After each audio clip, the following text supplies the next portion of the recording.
Hi everybody, it's Jim, Great Books, Big Ideas. Thanks for joining me.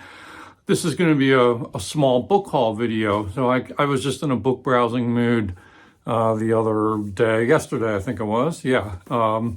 And I went to a local used bookshop called More Than Books here in Westchester, Pennsylvania. And I found some things, so I thought I would share them with y'all and get your reactions to it. The first would be a very serendipitous find, and this was a brief biography of St. Augustine called St. Augustine from the Penguin Lives series. And this is by Gary Wills, a pretty famous historian. Here's his picture. And this is serendipitous because I've been reading St. Augustine a lot lately, so I'm like I'm well into City of God.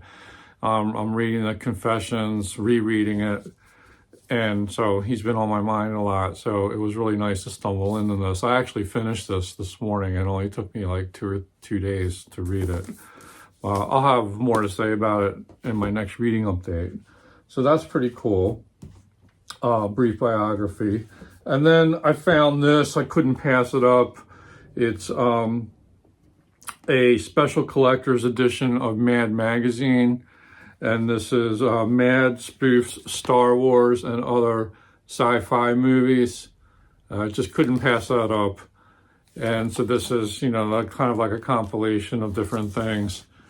And the spoofs to me are my favorite parts of Mad magazine. So this was just irresistible. I'm definitely into a Mad magazine collecting phase these days. That was fun. And then I found this book, which I've heard a lot of people on BookTube praise this book. It's super popular. It's been around for a long time. And that would be Lonesome Dove by Larry McMurtry. Never read it. It's a chunker. It's like over 900 pages. And it's a Western, obviously. And I think this was a book. McMurtry was a Pulitzer Prize winner, right? But they also made this into a mini-series, I think. I want to say back in the 80s. But I'm probably not going to get around to reading this anytime soon. But one reason I did pick it up, it's a very clean copy. Only the first several pages appear to have been read.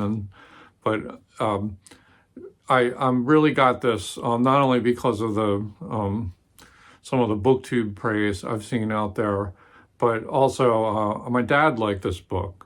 And in his memory, I'd like to give it a shot. I think he was a fan of the miniseries too.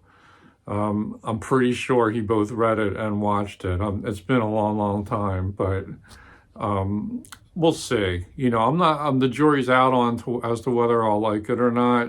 I'm not like a super huge fan of Westerns. I did read one or two Louis L'Amour books recently, and I like those. But Lonesome Dove added it to the ever-rising TBR stack. That will not be like one I'm in a rush to do. Now I did notice this. Someone wrote in the inner cover here. You can see. It looks like L. Smith. Maybe was the owner, or L or T. Smith, or yeah, it looks like L. Smith. They say horrible book. I assume they're talking about this. This might have been the person who seems to have given up right around chapter 2, but I'm not sure. Perhaps that explains why it was given away to a used bookstore. Anyway, next up is a Penguin classic, and this is a Thomas Hardy novel I have not read. I've read almost all his novels, but this is an early one. I think it might be his third novel, and it's called A Pair of Blue Eyes. And it's a nice, clean Penguin Classics edition.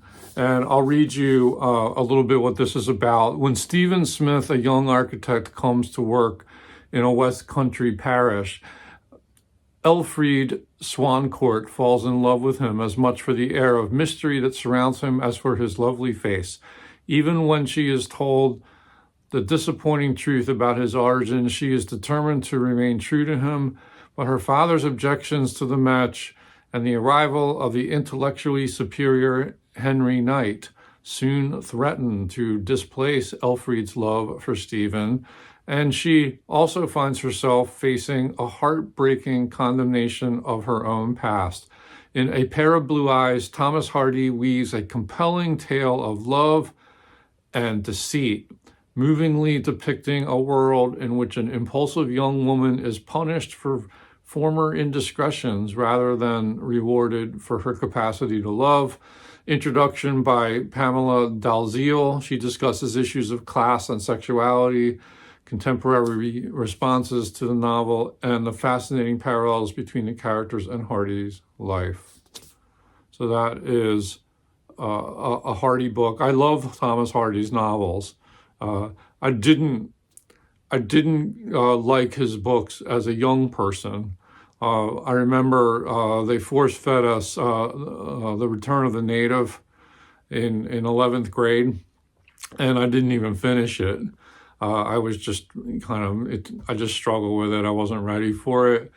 And I had a friend who actually was a big Thomas Hardy fan, that we used to talk about Thomas Hardy like when we were in our 20s. So he was always kind of on the radar for me. And then when I finally got around to reading him seriously, I forget which the first one was. It might have been Tess of the D'Urbervilles, but anyway, I can't remember which.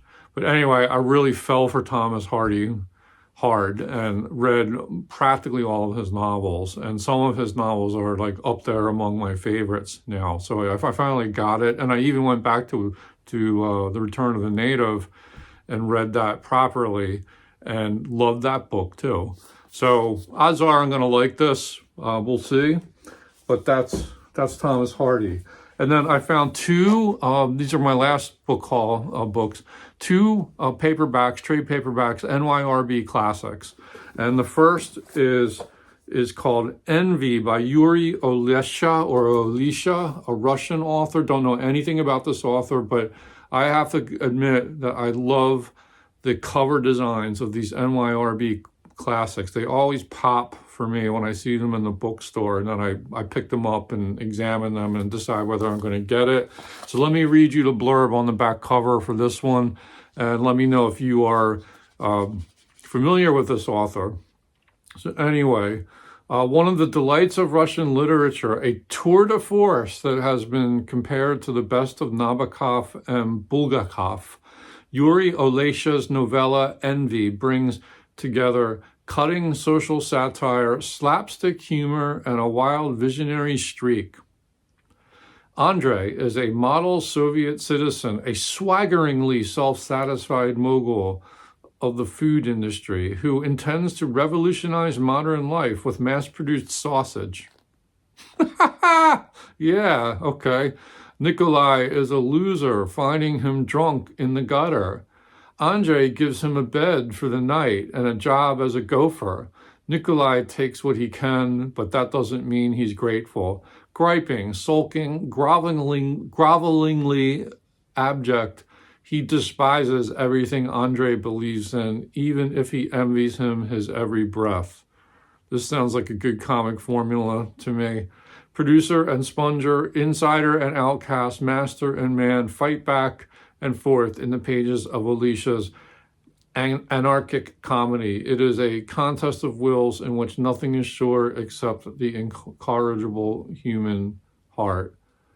Marion Schwartz's New English translation of Envy brilliantly captures the energy of Olesha's masterpiece. That's Envy by Yuri Olesha. Let me know in the comments if you know this author, if you like this book. I imagine I might read this pretty soon because it's short, and I do like to mix in like the short books with the longer books. The St. Augustine biography was very short, which is why I read it right away. But yeah, this one, I think I'm in the mood for some comedy too, so it might be fun.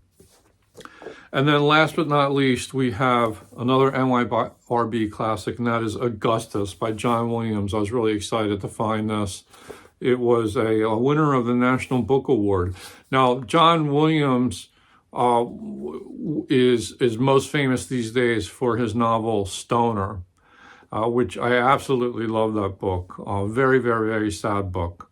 About an English professor, but sad and melancholy, but real. You know, it's kind of like sort of sustaining in the way that great novels can be. I really love that book, but it is melancholy. And this is a historical novel that Williams wrote about Emperor Augustus. Now, I've been reading about a lot of Roman emperor histories lately this year. I read The 12 Caesars by Suetonius. I'm currently reading the Annals of Tacitus, and, you know, it's just kind of stuff, you know, Plutarch's Lives, recent read. So this kind of falls into that, and I don't know when I'll get to this, but hopefully soon. But basically, let's see what the blurb says. In Augustus, his third great novel, John Williams took on an entirely new challenge. A historical narrative set in classical Rome, exploring the life of the founder of the Roman Empire. To tell the story, Williams turned to the epistolary novel. I do like epistolary novels. The last one I read was S by John Updike, and I like that one. So an epistolary novel, a genre that was new to him, transforming and transcending it just as he did the Western in Butcher's Crossing, and the campus novel in Stoner. Augustus is the final triumph of a writer who has come to be recognized around the world as an American master. Sorry for the slow read. It's very dark in here, so yeah. But that's Augustus. Apparently I think he only wrote 4 novels. The first one he repudiated. I don't even know if that's in print, but he only published three books that he's known for. Yeah, I was happy to find this. I almost didn't see it because it sort of has this innocuous gray spine, and it was kind of off on the end of the shelf, like low down. I'm like, wait a second, that looks like an NYRB classic. I'm gonna take a look, and I'm glad I did. So that's my haul. We've got lots of fiction. Here we go. Plus A Short Life of St. Augustine, which fits in with my reading wave right now. And then Who Can Resist Another Mad Magazine spoof compilation on sci-fi movies. That is my update. Thanks for joining me and my cat Hawk. And I hope you're having a good reading week. Let me know what you think of any of these titles in the comments, or if you have questions, please weigh in. And I hope you will come back again soon. Thanks, everybody. Bye-bye.